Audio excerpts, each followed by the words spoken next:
Hello বন্ধুরা, আজকে আপনাদেরকে নিয়ে যাব পাকিস্তানের এমন এক ফ্যাক্টরিতে যেখানে পুরনো টায়ার পুড়িয়ে সেগুলোকে হাজার হাজার কোটি টাকার তেলে পরিণত করা হয়। এডব্লিউ নিউজে আজকের পর্বে চলুন দেখে নেওয়া যাক একটা টায়ারকে তেলে পরিণত হওয়ার ভিন্ন ধর্মীয় এক গল্পে। টায়ার থেকে তেল বানানোর জন্য প্রথমে হাজার হাজার পুরনো হয়ে যাওয়া টায়ার ফ্যাক্টরির সামনে এনে জড়ো করা হয়। এরপর দক্ষ হাতে খুব সাবধানে বিশেষভাবে বানানো ধারালো স্টিলের পাত দিয়ে প্রতিটা টায়ারের ভিতর থেকে স্টিলের কিংবা লোহার অংশ আলাদা করে ফেলা হয়।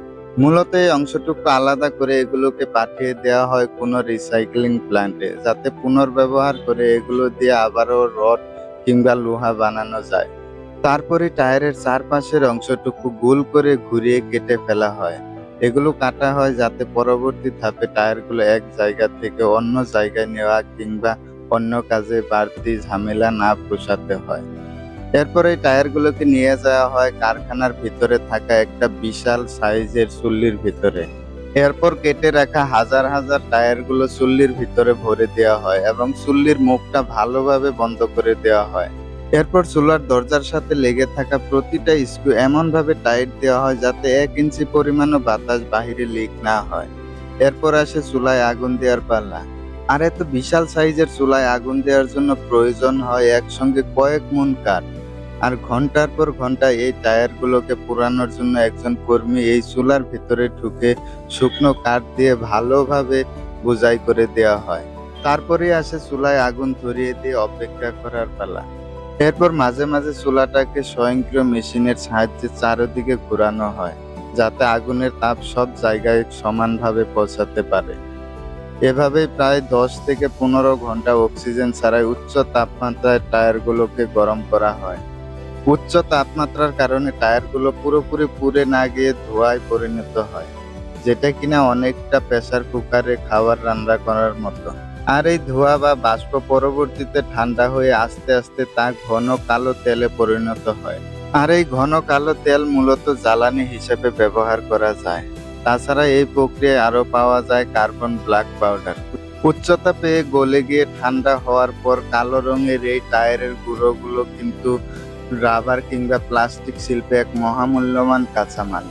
সে সাথে ব্ল্যাক পাউডার নিউজ প্রিন্টিং কিংবা ফটোকপি মেশিনে কালি হিসাবেও ব্যবহার করা হয়। তাছাড়া টায়ারের ভিতরে থাকা স্টিলের তারগুলো কিন্তু একেবারে ফেলে দেওয়া হয় না। এগুলোকেও পুনর্ব্যবহার করে আবারও লোহা কিংবা স্টিলে পরিণত করা হয়। টায়ার গলিয়ে যে পোলারাইসিস তেল পাওয়া যায় সেগুলো কিন্তু ইন্ডাস্ট্রিয়াল জ্বালানি কিংবা রিফাইনারিতে কাঁচামাল হিসাবে ব্যাপকভাবে ব্যবহার করা হয়। আর দিনে দিনে পোলারাইসিস তেলের চাহিদা কিন্তু লাফিয়ে লাফিয়ে বাড়ছে। তবে টায়ার দিয়ে তেল তৈরি করার প্রক্রিয়ায় গ্যাস, ধোঁয়া ও বর্জ্য উৎপন্ন হয়, যার সঠিক প্রযুক্তি ও নিয়ন্ত্রণ না থাকলে শ্রমিকের পরিবেশের জন্য তা মারাত্মক ঝুঁকি কারণ হতে পারে। তাছাড়াও টায়ার বা পোলারাইসিস কারখানায় কাজ করা শ্রমিকদের জন্য রয়েছে অনেক স্বাস্থ্য ঝুঁকি।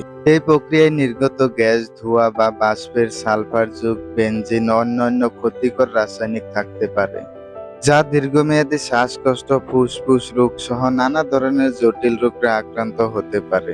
কিন্তু শ্রমিকদের যেগুলো স্বাস্থ্য ঝুঁকি আছে সেগুলো কিন্তু নিয়ন্ত্রণ করা যায়। আধুনিক ফিল্টার ব্যবহার করে বা অন্যান্য আরো নানা ধরনের সিস্টেম আছে যেগুলো দিয়ে অনেকটাই স্বাস্থ্য ঝুঁকি কমানো সম্ভব। প্রতি বছর সারা বিশ্বে প্রায় 1.5 মিলিয়নেরও বেশি টায়ার ব্যবহারের পর সেগুলো ফেলে দেওয়া হয়। একটি টায়ার সরাসরি পুড়ে ফেললে বাতাসে ছড়িয়ে পড়তে পারে বিষাক্ত কার্বন। এছাড়াও একটি টায়ার ফেলে দেওয়ার পর সেটি মাটির সঙ্গে মিশতে প্রায় 400 বছর সময় লাগে। তাহলে তো বুঝতেই পারছেন একটা টায়ার আমাদের পরিবেশের জন্য কতটা ক্ষতিকর। এখন আপনার মনে প্রশ্ন জাগতে পারে, আপনি একটা পুরাতন টায়ার ফেলে রেখে তা দিয়ে পরিবেশ দূষণের পক্ষে দাঁড়াবেন নাকি পাইরোলাইসিস প্রক্রিয়া তা দিয়ে তেল তৈরি করা সাপোর্ট করবেন? বাস্তবতা হলো টায়ার এমনি ফেলে রেখে দূষণ হতে দেওয়ার চেয়ে নিয়ন্ত্রণ ও প্রযুক্তির মাধ্যমে নিয়ন্ত্রণ করাই ভালো। অবহেলা করার চেয়ে কিন্তু এটি বেশি দায়িত্বশীল একটি পথ। শেষ করছি এডব্লিউ নিউজের আজকের পর্ব। খুব শীঘ্রই আরো নতুন নতুন ভিডিও নিয়ে আসবো। আপনি যদি চ্যানেলটিকে সাবস্ক্রাইব না করে থাকেন তাহলে সাবস্ক্রাইব করেন।